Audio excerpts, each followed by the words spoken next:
Series का lecture number 7 है और लेक्चर नंबर 7 में हम एग्जाम्पल नंबर 4 को सॉल्व करेंगे। Insert to rational number between 2 and 3। अच्छा, मैंने 2 और 3 के दरमियान में दो रैशनल नंबर लिखने हैं। चले मैं आपसे एक क्वेश्चन पूछता हूँ। कोई आपसे बोले 2 और 3 के दरमियान में दो नेचुरल नंबर बताओ, आप बोलोगे कोई भी नहीं होता।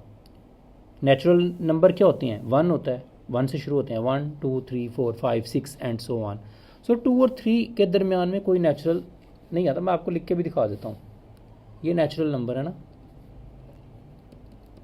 1 2 3 4 एंड सो ऑन। सो 2 और 3 के दरमियान में कोई नेचुरल है नहीं भाई, कोई भी नहीं है। ये कॉमा अलहदा करने के लिए यूज़ करते हैं। 2 और 3 के दरमियान में कॉमा ना आप कह दें। 2 और 3 के दरमियान में कोई नेचुरल नंबर नहीं होता। हाँ, 2 और 4 के दरमियान में अगर आपसे कोई पूछे तो आप कह दोगे हाँ एक नेचुरल नंबर होता है 3। लेकिन वो नेचुरल नहीं पूछ रहा, वो कह रहा है मुझे 2 और 3 के दरमियान में दो रैशनल नंबर बताओ। भाई इसका आंसर बहुत इजी है। अगर मैं इसका सारा सॉल्यूशन ना भी देखूं, मैं फिर भी बता सकता हूं। 2 और 3 के दरमियान में दो रैशनल नंबर, तो आप फट से आंसर दे सकते हो। एक 2.1, एक 2.2, क्योंकि ये 2 है, ये 1 है, ये 2 है, ये 3 है। इधर 2 के बाद 2.1 आएगा ना, और फिर 2.2 भी आएगा। और 2.1 क्या ख्याल है आपका, रैशनल है कि नहीं है? है भाई रैशनल, क्योंकि पॉइंट के बाद मैंने बोला है, हमने पीछे पढ़ा है कि अगर नंबर रुक जाते हैं तो वो रैशनल होते हैं। तो ये रुक गया है ना 2, तो ये रैशनल है। इसी तरह 2.2 ये भी पॉइंट के बाद रुक गया, तो ये भी रैशनल है। दोनों 2 से बड़े हैं लेकिन 3 से छोटे हैं, तो 2 और 3 के दरमियान में मैंने दो रैशनल नंबर बता दिए। Question solve. गेस करें आप कितने बता सकते हैं। अगर मैं आपसे पूछूं मुझे दो और बताओ, आप 2.3 2.4, मैं कहता हूँ दो और बताओ। आपको अगर 2.5 2.6, दो और बताओ 2.7 2.8।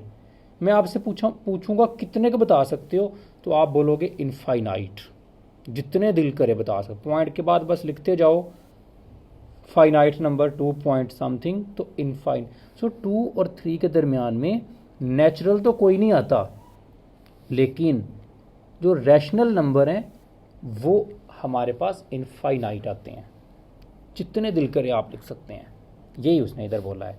उसने कहा there are infinite rational numbers between 2 and 3। आपने कोई से बताने हैं तो उसने एक तरीका बताया कि उसने कहा इस तरीके से बता दो। अब इसने कैसे सॉल्व किया मैं आपको ये भी बता देता हूँ। तो उसने कहा है, क्वेश्चन था राइट 2 रैशनल्स बिटवीन 2 एंड 3। तो हम एक मेथड आमतौर पे बताते हैं। हम कहते हैं ऐसा करो कि पहले इनकी ना एवरेज दोनों को प्लस करो, 2 को और 3 को, और 2 पे डिवाइड कर दो, यानी कि एवरेज निकाल लो। ये है ना, ये नंबर आपका 1 है, ये नंबर आपका 2 है, ये 0 है, और ये आपका 3 है। तो 2 और 3 को प्लस करो, 2 पे डिवाइड करो, यानी कि दो नंबर है ना, तो इसलिए 2 पे डिवाइड कर रहे हैं, एवरेज निकाल ली है। तो ये आपके पास, इसे कुछ नया नाम दे देते हैं, इसे Q1 कह देते हैं कि ये पहला रैशनल मैं फाइंड करने जा रहा हूँ। दोनों के दरमियान में कुछ भी नाम दे सकते हैं आप, लेट कर लें Q1 इसे। तो 3 में 2 प्लस करेंगे 5 आएगा, तो 5/2। तो 5/2 जो है ना वो इनके दरमियान में आएगा, दो रैशनल के दरमियान में। सारी बात है, दोनों की एवरेज निकाली है, तो दोनों की जो एवरेज है वो एवरेज हमेशा जिन दो नंबर की निकाली जाती है उन 3 से ज़्यादा एवरेज तो नहीं आ जानी, और 2 से कम तो नहीं आ जानी, इनके दरमियान ही आनी है। अगर आपके एक पेपर में 70 नंबर आ जाते हैं, एक पेपर में आपके 90 आ जाते हैं, एवरेज निकालोगे तो एवरेज 90 से तो बढ़ नहीं जानी और 70 से तो कम हो नहीं जानी, तो उनके दरमियान में क्यों रहनी है। 75 आ रही है, 78 जो भी आती है। सो 2 और 3 की एवरेज निकालोगे तो इनके दरमियान वाला कोई नंबर आएगा, तो वो मुझे उनके दरमियान में, और मज़े की बात है आएगा भी ओवर की फॉर्म में ही। जारी बात है एवरेज कैसे निकलती है, ऊपर नंबर वही प्लस होते हैं, वो दोनों रैशनल इंटीजर होंगे जिन दो के दरमियान में निकाल रहे हो या, और जब उसको टू पर जितने भी नंबर हैं उन पर डिवाइड करोगे तो वो स्टिल ओवर की फॉर्म में ही रहेगा, पी ओवर क्यू की फॉर्म में ही रहेगा अभी भी, तो इसलिए आपका रैशनल नंबर ही कहलाएगा। सो आपके पास कितने नंबर हो गए, एक 2 हो गया, एक 3 हो गया, एक इनके दरमियान में आपने निकाल लिया। अच्छा एक और निकालना है, एक और निकालने के लिए आप इन दो की एवरेज निकाल लो या इन दो की निकाल लो, आपकी मर्ज़ी है। तो मैं एंड वाले दो की निकाल लेता हूँ, तो उसे मैं Q2 कह देता हूँ। तो 5/2 + 3/2, तो इसका आंसर आ रहेगा 5/2 में 3 को प्लस करना है, तो ये आ जाएगा मेरे पास 2 LCM आ जाएगा दोनों का। 2 को इससे डिवाइड करेंगे 1 आएगा, ऊपर वाले से मल्टीप्लाई कर देंगे, 2 को इससे डिवाइड करेंगे, 2 को डिवाइड करेंगे 1 पे तो 2 आ जाएगा, और जो आंसर आता है ऊपर वाले से मल्टीप्लाई करते हैं 6 आ गया, तो 6 और 5 11, तो 11/2 आ गया। तो ऊपर आ गया 11/2 और ये नीचे वाला 2 वैसे का वैसे ही, तो ये 2 नीचे आ जाता है इसके साथ। ठीक है, अगर ऐसा केस हो ना एक ओवर के ऊपर भी ओवर आ जाए तो ये नंबर इसके साथ अपने आप को सेट कर लेता है, तो 11/2 × 2 हो जाएगा नीचे, तो आंसर आ जाएगा 11/4। तो ये आपका पी ओवर क्यू की फॉर्म है, तो ये दूसरा आपके पास रैशनल नंबर है। तो कितने हो गए, एक 2 हो गया, और 2 के बाद आपके पास हो गया 5/2, और 5/2 की एवरेज आपने निकाली थी 3 के साथ, तो वो 5/2 से ज़्यादा आएगी और 3 से कम आएगी, तो 11/4, और एंड वाला नंबर क्या था 3। अच्छा ये ना हो कि आप 5/2 को बाद में लिख दो और 11/4 को पहले लिख दो, क्योंकि इन दो जिन दो की एवरेज निकाली है ना आपने, किसकी किन दो की निकालनी थी, इन दो की, तो वो 5/2 से ज़्यादा आनी थी और 3 से कम आनी थी, तो 5/2 के बाद आएगा आपका 11/4 जो है, तो इस बात का भी आप ख्याल रखना। ठीक है, तो दो रैशनल हमने बता दिए, हम इस तरह से एवरेज अगले दो की निकालेंगे, इनफाइनाइट आप बता सकते हो। तो जितने कहता है what will be the product of 2 rational numbers, try your self. कहता है 2 इरेशनल नंबर की प्रोडक्ट आपके ख्याल में क्या आएगी, कहता है सोचें। तो मैं इसका आंसर भी आपको बता देता हूँ। तो 2 इरेशनल नंबर अगर आप लेते हैं, मान लो एक ले लेते हैं √5, एक ले लेते हैं √2, दोनों इरेशनल है, ये भी ओवर की फॉर्म में है, नीचे खुद से 1 लिख सकते हैं, ये भी ओवर की फॉर्म में है, दोनों ओवर की फॉर्म में है, तो दोनों इरेशनल है। ठीक है, ऊपर या नीचे कोई एक इंटीजर नज़र नहीं आ रहा मुझे, ये इंटीजर नहीं है, ये भी इंटीजर।